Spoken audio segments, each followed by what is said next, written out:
Bapak Ibu, jangan terlalu fasik. Mengapa engkau mati sebelum waktumu? Itu adalah judul bahasan saya kali ini. Bapak Ibu dan saudara-saudara yang terkasih, ada ayat yang terdengar aneh ya, bahkan mengejutkan. Janganlah terlalu fasik dan janganlah bodoh. Mengapa engkau mati sebelum waktumu? Ini Bapak Ibu bisa baca di kitab Pengkhotbah 7 ayat 17 ya. Apakah Alkitab sedang berkata boleh sedikit fasik, asal jangan terlalu? Tentu tidak, Bapak Ibu. Kita harus membaca suara ini di dalam hikmat pengkhotbah ya. Suara Kohelet yang melihat kehidupan di bawah matahari, yaitu dunia yang penuh dengan paradoks dan akibat. Ayat ini bukan kompromi terhadap dosa, Bapak Ibu. Ini adalah peringatan keras tentang konsekuensi hidup yang sembrono ini. Jangan terlalu fasik. Fasik di sini bukan sekedar orang yang berbuat salah ya, tetapi orang yang menolak hikmat, menolak batas, menolak takut akan Tuhan. Fasik adalah hidup tanpa rem, tanpa arah, tanpa pertimbangan kekal, Bapak Ibu.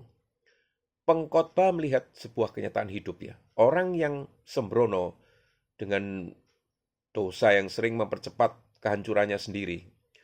Dosa membawa konsekuensi, bukan hanya hukuman ilahi, tetapi akibat alami.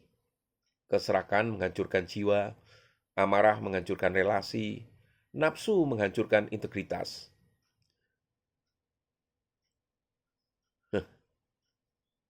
Dan seringkali ya, hidup tidak terkendali, membawa kematian sebelum waktunya ini.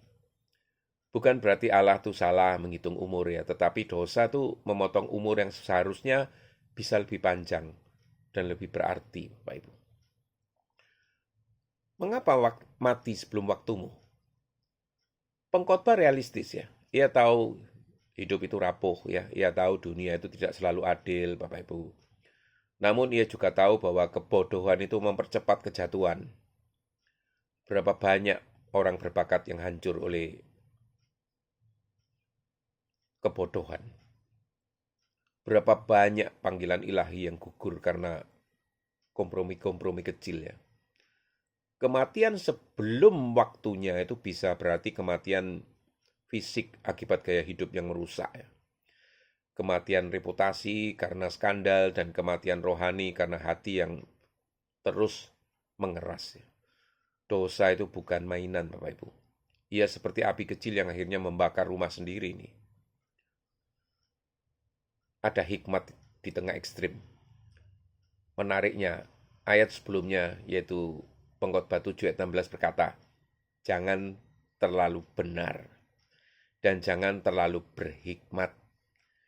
Ini bukan ajakan untuk suam-suam kuku ya. Ini peringatan terhadap kesombongan rohani, Bapak Ibu.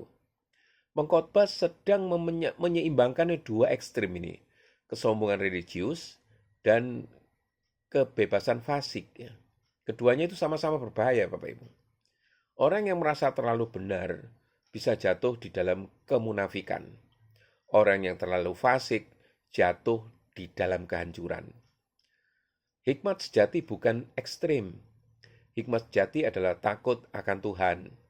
Dan di ayat 18 ia berkata, orang yang takut akan Allah akan luput dari semuanya itu. Disitulah kuncinya, Bapak Ibu.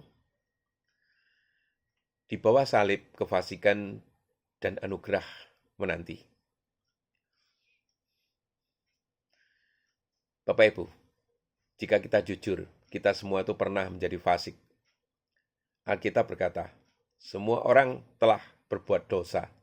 Tetapi kabar baiknya adalah ini. Yesus Kristus mati bukan untuk orang benar, melainkan untuk orang berdosa. Namun anugerah bukan izin untuk hidup sembrono. Ini loh.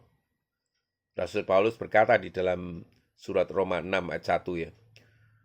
Bolehlah kita bertekun di dalam dosa supaya semuanya semakin supaya semakin bertambah kasih karunia. Seperti itukah dia berkata? Sekali-kali tidak, Bapak Ibu. Anugerah memanggil kita keluar dari kefasikan bukan untuk menormalisasinya. Nah, zaman ini berkata, hiduplah sebebas mungkin. YOLO, you only live once. Ambil risiko, nanti saja dipikir. Tetapi firman berkata, mengapa engkau mati sebelum waktumu? Dunia merayakan kebebasan tanpa batas, tetapi kebebasan tanpa hikmat berubah menjadi perbudakan, Bapak Ibu. Dosa menjanjikan kenikmatan cepat, tetapi menagih harga mahal sekali.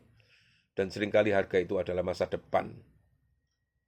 Bapak Ibu dan saudara-saudara sekalian, setiap keputusan adalah benih. Setiap kompromi kecil adalah arah. Dan arah yang salah, jika terus ditempuh, akan membawa kita ke jurang. Hidup di dalam takut akan Tuhan. Takut akan Tuhan bukan ketakutan yang lumpuh. Ia adalah kesadaran akan kekudusannya. Kesadaran bahwa hidup itu berharga. Kesadaran bahwa setiap hari itu adalah anugerah. Takut akan Tuhan membuat kita berhenti sebelum terlalu jauh. Membuat kita bertobat sebelum terlambat. Membuat kita rendah hati sebelum jatuh.